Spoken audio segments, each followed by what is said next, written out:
India Legal presents Courts Roundup.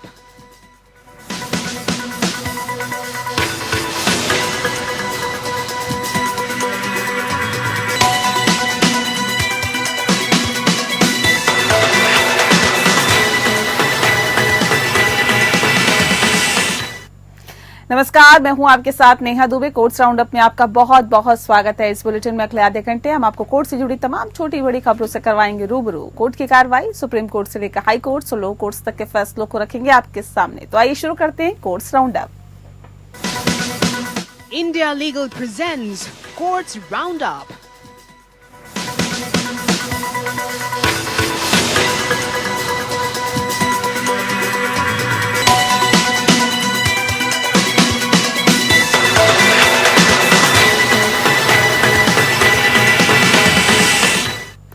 डेढ़ घंटे से अधिक समय तक चली लंबी सुनवाई के बाद सुप्रीम कोर्ट ने मलंकारा ऑर्थोडॉक्स और जैक बाइट चर्चों के बीच विवाद में सुनवाई स्थगित की। साथ ही निर्देश दिया कि चर्चों के प्रबंधन और प्रशासन के संबंध में यथास्थिति जैसी कि वे आज हैं सुनवाई की अगली तारीख तक बनाए रखी जानी चाहिए। न्यायालय ने स्पष्ट किया है कि किसी भी अप्रिय घटना की स्थिति में राज्य हस्तक्षेप कर सकता है। जस्टिस सूर्यकांत और जस्टिस उज्जवल भोयान की खंडपीठ ने मामले की विस्तृत सुनवाई 29 और 30 जनवरी 2025 को तय कर दी है। बता दें आपको कि खंडपीठ ने केरल राज्य और ऑर्थोडॉक्स और जैकबाइट दोनों संप्रदायों की जनसंख्या के बारे में डेटा प्रस्तुत करने के लिए भी कहा है। दोनों वर्गों के पूर्ण प्रशासनिक नियंत्रण में चर्चों की सूची, उन चर्चों की सूची जहां प्रबंध विवाद में है, उनका प्रशासनिक नियंत्रण की वर्तमान स्थिति और खंडपीठ ने दोनों पक्षों को अपने अपने पैरिश रजिस्टर रिकॉर्ड में रखने की स्वतंत्रता भी दी है। न्यायालय ने आदेश में कहा है कि निजी पक्षों को वर्तमान में मौजूद प्रबंधन और प्रशासनिक नियंत्रण के संबंध में यथास्थिति बनाए रखने का निर्देश दिया जाता है। राज्य जब भी आवश्यक हो हस्तक्षेप कर सकता है। मलंकारा संप्रदाय के सीनियर एडवोकेट चंद्रोदय सिंह ने न्यायालय से 3 दिसंबर को आदेश पारित किया है, जिसमें जैकोबाइट संप्रदाय को 6 चर्चों का प्रशासन मलंकारा संप्रदाय को सौंपने का निर्देश दिया गया था। यथास्थिति का आदेश देने के बजाय जस्टिस कांत ने मौखिक रूप से कहा कि दोनों पक्षों ने प्रत्यक्ष या अप्रत्यक्ष रूप से आदेश का पालन करने में कठिनाइयां व्यक्त की है। जस्टिस कांत ने कहा है कि हम कोई अप्रिय घटना नहीं चाहते हैं, हम प्रशासन के हाथ मजबूत कर रहे हैं। जस्टिस कांत ने केरल राज्य के लिए सीनियर वकील कपिल सिब्बल से ये सुनिश्चित करने के लिए कहा कि प्रतिद्वंदी गुटों के बीच सुलह हो जाए। हालांकि मलंकारा संप्रदाय के लिए सीनियर एडवोकेट कृष्णन वेणुगोपाल ने स्पष्टीकरण मांगा कि यथास्थिति आदेश वर्तमान याचिकाओं में विवादित 6 चर्चों के संबंध में है और पीठ ने इनकार कर दिया है।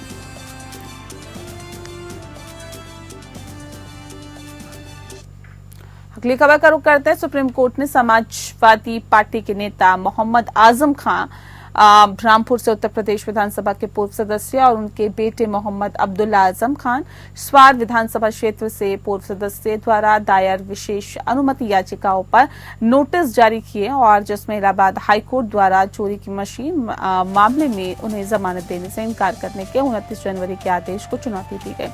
जस्टिस एमएम सुंदरेश और जस्टिस अरविंद कुमार की खंडपीठ ने राज्य सरकार को नोटिस जारी कर जवाब मांगा। सीनियर एडवोकेट कपिल सिब्बल उनकी ओर से पेश हुए और मोहम्मद आजम खान, मोहम्मद अब्दुल्ला आजम, अजहर खान, सुल्तान मोहम्मद खान, अनवर हुसैन, सलीम तालिब के खिलाफ एफआईआर की गई है। आरोप है कि पूर्ववर्ती सपा सरकार ने सरकारी धन से सफाई के लिए मशीनें खरीदी थी, लेकिन जौहर यूनिवर्सिटी के कुलाधिपति मोहम्मद आजम खान और नगर पालिका रामपुर के पूर्व चेयरमैन अजहर खान के साथ ही साजिश कर उक्त मशीनों का प्रयोग जौहर यूनिवर्सिटी में किया जा रहा था।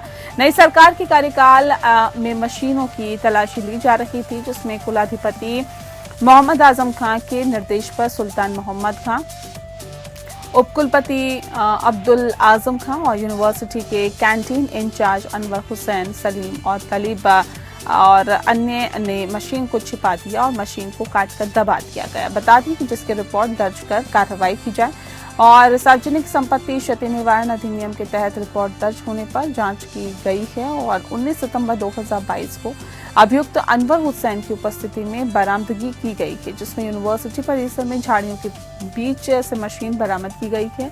बरामदगी के समय यूनिवर्सिटी के कर्मचारी आलम, सुरक्षा गार्ड नाजिम तथा राजू सिंह मौजूद।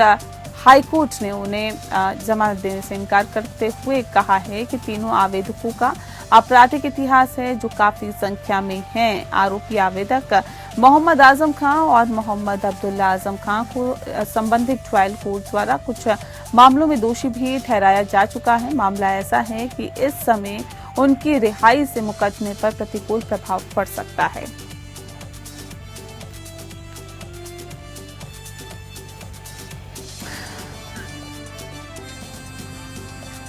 सुप्रीम कोर्ट ने कहा है कि राष्ट्रीय जांच एजेंसी अनुसूचित अपराध की जांच करते समय गैर अनुसूचित अपराध या गैर अनुसूचित अपराध में शामिल व्यक्ति की भी जांच कर सकती है, बशर्ते कि अनुसूचित अपराध से उसका संबंध हो।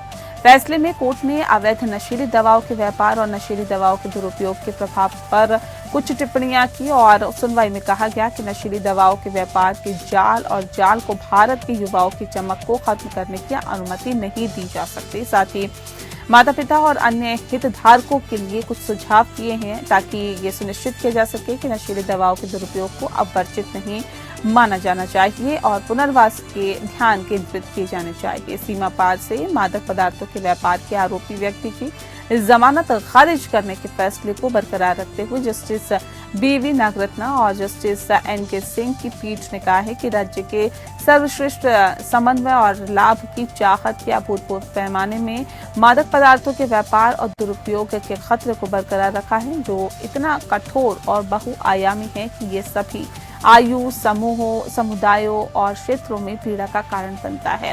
न्यायालय ने कहा है कि भारत वर्तमान में बढ़ते मादक पदार्थों के व्यापार और बढ़ती लत के संकट से जूझ रहा है। इसने सामाजिक न्याय और अधिकारिता मंत्रालय की 2019 की रिपोर्ट का हवाला दिया, जो भारत में मादक द्रव्यों के उपयोग की मात्रा पर है, जिसके अनुसार न्यायालय ने खुलासा किया है कि भारत में लगभग 2.26 करोड़ लोग नशीले पदार्थों का उपयोग करते हैं। न्यायालय ने कहा है कि चिंताजनक रूप से निर्भरता की दर खतरनाक दर से बढ़ रही है, जिसका आंशिक कारण देश की सीमाओं के पार चल रहे मादक द्रव्यों का व्यापार और उनकी उपलब्धता की आसानी है। किशोरों में नशीली दवाओं के दुरुपयोग को कैसे संबोधित करें?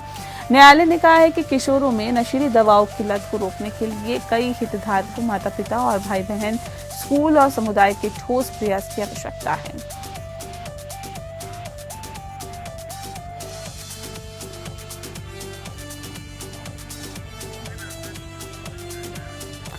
गौर करने की बात यह है कि सुप्रीम कोर्ट ने कहा है कि राष्ट्रीय जांच एजेंसी अनुसूचित अपराध की जांच करते समय गैर अनुसूचित अपराध या गैर अनुसूचित अपराध में शामिल व्यक्ति की भी जांच कर सकती है, बशर्ते अनुसूचित अपराध की उसका संबंध हो। और इस संदर्भ में आई इंडिया लीगल वेब रिपोर्ट से समझते हैं कि अनुसूचित अपराध और गैर अनुसूचित अपराध में क्या फर्क होता है।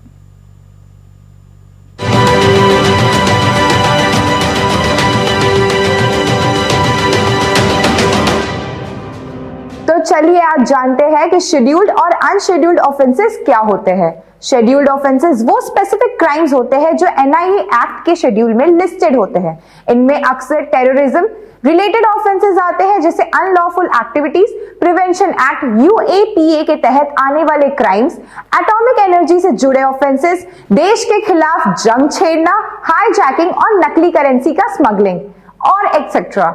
इन क्राइम्स की इन्वेस्टिगेशन एनआईए करती है क्योंकि ये नेशनल सिक्योरिटी के लिए बहुत इंपॉर्टेंट है। अनशेड्यूल्ड ऑफेंसेस वो क्राइम्स होते हैं जो एनआईए एक्ट के शेड्यूल में लिस्टेड नहीं होते, जैसे narcotic drugs and psychotropic substances, NDPS act के तहत आने वाले केसेस। ऐसे केसेस यूजुअली लोकल पुलिस या दूसरे एजेंसीज इन्वेस्टिगेट करती है, लेकिन अब सुप्रीम कोर्ट के रीसेंट रूलिंग के बाद अगर एक अनशेड्यूल्ड ऑफेंस का कनेक्शन किसी शेड्यूल्ड ऑफेंस से होता है तो एनआईए उस अनशेड्यूल्ड ऑफेंस की भी इन्वेस्टिगेशन कर सकती है। इससे पूरे क्राइम नेटवर्क की इंटरकनेक्टेड इन्वेस्टिगेशन हो पाती है।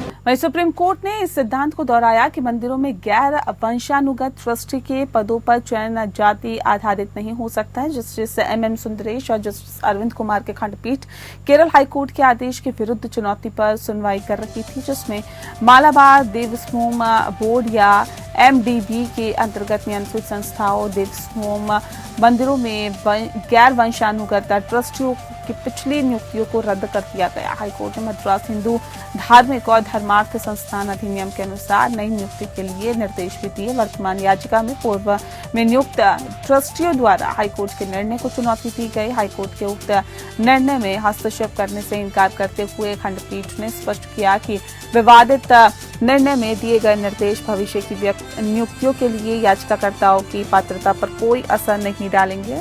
खारिज होने पर वर्तमान याचिकाकर्ताओं की ओर से उपस्थित सीनियर एडवोकेट PV दिनेश ने कहा है कि चयन प्रक्रिया में पिछड़े वर्गों के व्यक्तियों पर विचार नहीं किया जाना चाहिए। इस पर न्यायालय ने कहा कि गैर वंशानुगत ट्रस्टियों के चयन के विरुद्ध जाति बाधा नहीं बन सकती है और आदेश में कहा गया कि हम ये स्पष्ट करते हैं कि ईश्वर ने नस्ल, धर्म, भाषा या जाति के आधार पर वर्गीकरण नहीं किया है।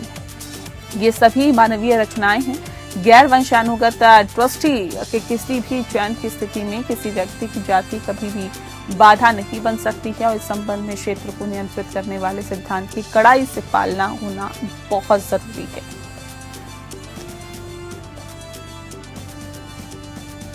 सुप्रीम कोर्ट इस बात पर विचार करने वाला है कि क्या 3 वर्षीय LLB कोर्स के लॉ ग्रेजुएट को राज्य बार काउंसिल में नामांकन की अनुमति दी जानी चाहिए यदि उसने कॉरेस्पॉन्डेंट के माध्यम से ग्रेजुएट डिग्री प्राप्त की है। जस्टिस विक्रम नाथ और जस्टिस PV वराले की खंडपीठ तेलंगाना हाईकोर्ट के उस आदेश को चुनौती देने वाली सुनवाई कर रही थी, जिसमें 8 ग्रेजुएट BA में कॉरेस्पॉन्डेंट डिग्री वाले लॉ ग्रेजुएट को बार में नामांकन की अनुमति देने से इनकार कर दिया था।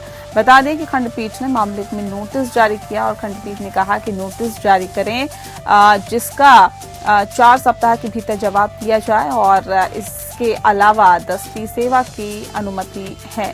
हाईकोर्ट ने स्टेट बार काउंसिल की दलील को स्वीकार करते हुए रिट याचिका खारिज की, जिसने पीठ को सूचित किया कि चूंकि याचिकाकर्ता ने 2012 में पत्राचार के माध्यम से BA में ग्रेजुएट की डिग्री प्राप्त की थी, इसलिए वह M नवीन कुमार बनाम तेलंगाना राज्य में हाईकोर्ट के फैसले के अनुसार नामांकन के हकदार नहीं होगी।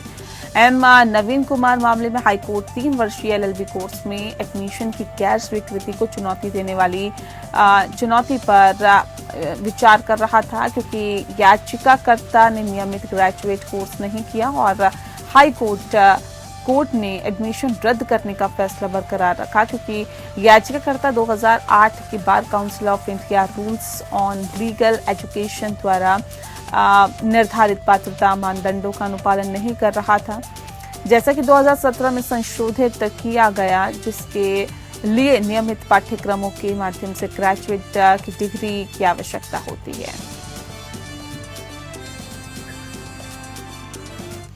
सर्वोच्च न्यायालय ने भारत के विभिन्न भागों विशेषकर उत्तर प्रदेश में दीवानी विवादों को आपराधिक मामलों के रूप में चलाए जाने की बढ़ती प्रवृत्ति पर चिंता व्यक्त की है। प्रधान न्यायाधीश संजीव खन्ना और न्यायमूर्ति संजय कुमार की खंडपीठ ने धोखाधड़ी और विश्वासघात के आरोपों से जुड़े एक मामले को रद्द करने की याचिका पर विचार करते हुए ये टिप्पणी की। CJI खन्ना ने कहा है कि ये एक और मामला है जिसमें दीवानी विवाद को आपराधिक विवाद में बदल दिया गया है। कई राज्यों और खासकर आपके राज्य उत्तर प्रदेश में ये बड़े पैमाने पर हो रहा है। कृपया जान लें कि ये गलत प्रथा है और ऐसा नहीं होना चाहिए। इलाहाबाद उच्च न्यायालय द्वारा उनके खिलाफ आपराधिक आरोपों को खारिज करने के इनकार करने के बाद न्यायालय आरोपियों द्वारा राहत की मांग करने वाली याचिका पर सुनवाई कर रहा था। उन पर आरोप है कि उन्होंने एक अन्य व्यक्ति को झूठे वादे पर कुछ पैसे देने के लिए प्रेरित किया कि ऐसे व्यक्ति के पक्ष में बिक्री विलेख निष्पादित किया जाएगा। बाद में दोनों पर धोखाधड़ी, विश्वासघात, एक महिला की गरिमा को ठेस पहुंचाने, अपमान और आपराधिक धमकी सहित विभिन्न आरोपों के साथ एक आपराधिक मामला दर्ज किया गया। आरोपियों ने तर्क दिया कि उन्हें झूठा फंसाया गया। हालांकि इस साल 9 मई को उच्च न्यायालय ने कहा है कि उनके खिलाफ प्रथम दृष्टया मामला बनता है, इसलिए इसने आरोपों को खारिज करने से इनकार कर दिया, जिससे आरोपियों को राहत के लिए सर्वोच्च न्यायालय का दरवाजा खटखटाना पड़ा। उच्चतम न्यायालय के समक्ष उन्होंने तर्क दिया कि इस मामले में कोई धोखाधड़ी शामिल नहीं है, बल्कि केवल अनुबंध का उल्लंघन शामिल है। न्यायालय ने 11 नवंबर को मामले में नोटिस जारी किया और ट्रायल कोर्ट के समक्ष आपराधिक कार्रवाई पर भी रोक लगा दी।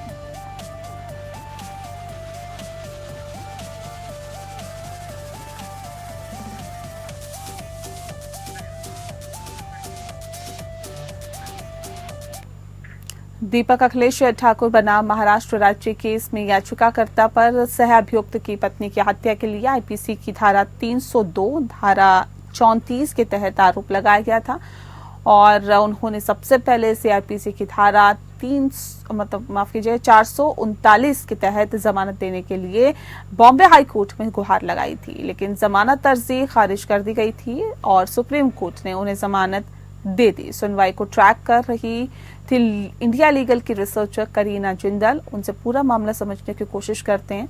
करीना, पूरा मामला क्या है, विस्तार से बताएं।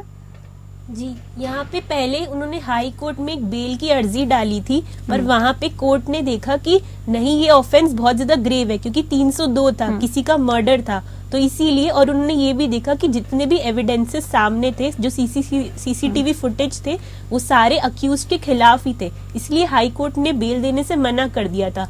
पर आज कोर्ट नंबर 12 में सुप्रीम कोर्ट में उस इंसान को बेल मिल गई, क्योंकि कोर्ट ने देखा 2019 से वो इंसान जेल में है, तो ऑलरेडी 5.5 साल हो गए हैं। और यहाँ पे क्योंकि राइट टू स्पीडी ट्रायल एक फंडामेंटल राइट है इंडियन कॉन्स्टिट्यूशन के मुताबिक, तो डिलेड ट्रायल को एज अ ग्राउंड यूज करा गया बेल के मुताबिक।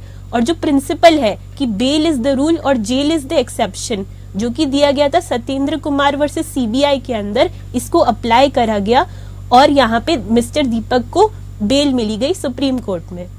जी, बहुत शुक्रिया आपका करीना, आपने बहुत विस्तार से इस केस के बारे में हमें बताया, इसके लिए आपका बहुत बहुत शुक्रिया। अगली खबर का रुख करते हैं। दिल्ली हाई कोर्ट ने आलिया भट्ट स्टार और फिल्म जिगरा के एक सीन में MSF ट्रेडमार्क के इस्तेमाल को लेकर धर्मा प्रोडक्शंस के खिलाफ आपको बता दें कि दायर एक मुकदमे को मध्यस्थता के लिए भेज दिया है। इसके साथ ही मामले की अगली सुनवाई की तारीख भी दे दी गई है। दरअसल याचिकाकर्ता ने आलिया भट्ट की फिल्म जिगरा के सीन पर आपत्ति जताते हुए धर्मा प्रोडक्शंस के खिलाफ मुकदमा दायर किया था। फिल्म के सीन में MSF ट्रेडमार्क का इस्तेमाल करके फिल्म के कैरेक्टर्स को MSF सदस्यों का रूप धारण कर अवैध रूप से अंतर्राष्ट्रीय सीमाओं को पार करते हुए दिखाया गया। इसे लेकर MSF ने कहा है कि इस सीन में उसके ट्रेडमार्क का अनऑथराइज इस्तेमाल करना अपमानजनक है और उसके ट्रेडमार्क को कलंकित करता है। आपको बता दें कि MSF ने फिल्म के उस दृश्य पर आपत्ति जताई है जिसमें कैदियों की भूमिका निभाने वाले कलाकार काल्पनिक द्वीपहाशी अदाओं और से भागने और साथ ही साथ अवैध रूप से मलेशियाई जल क्षेत्र में प्रवेश करने के लिए MSF के प्रतिनिधियों का भेष धारण करते हैं। जस्टिस मिनी पुष्करणा की बेंच ने मामले की मध्यस्थता के लिए बेंच भेज दिया है और 24 दिसंबर को दोनों पक्षों को मध्यस्थता केंद्र के सामने प्रेजेंट रहने का आदेश दिया है। हाईकोर्ट में अब इस मामले पर अगली सुनवाई 30 जनवरी 2025 को होगी और जिगरा 11 अक्टूबर को दशहरा वीकेंड के दौरान सिनेमा घरों में रिलीज हुई थी। इस फिल्म में आलिया भट्ट और वेदांग रैना ने अहम रोल प्ले किया। इसे धर्मा प्रोडक्शंस और इंटरनल सनशाइन प्रोडक्शंस द्वारा निर्मित किया गया। हालांकि ये फिल्म रिलीज के बाद कई विवादों में फंस गई और इसी के साथ ये फिल्म बॉक्स ऑफिस पर फ्लॉप साबित हुई। फिलहाल ये फिल्म OTT प्लेटफॉर्म पर स्ट्रीम हो रही है।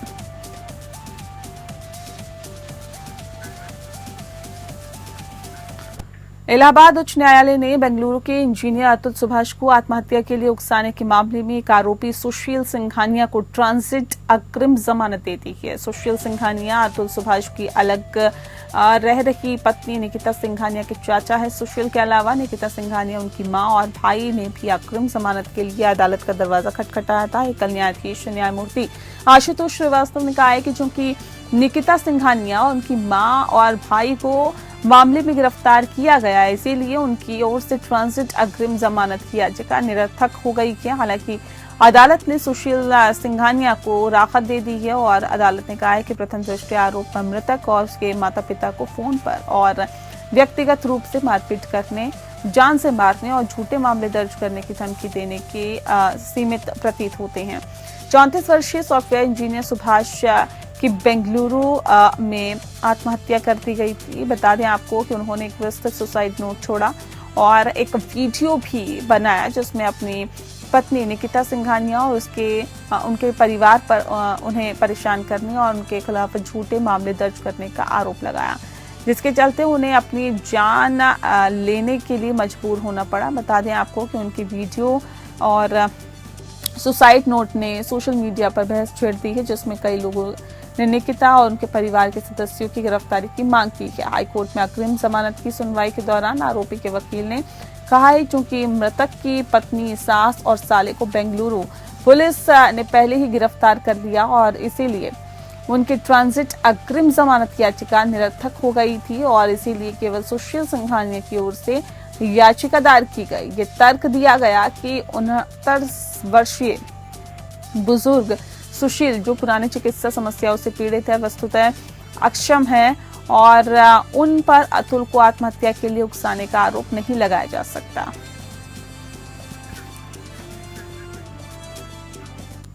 और बुलेटिन में फिलहाल के लिए इतना ही। नमस्कार। India Legal presents Courts Roundup.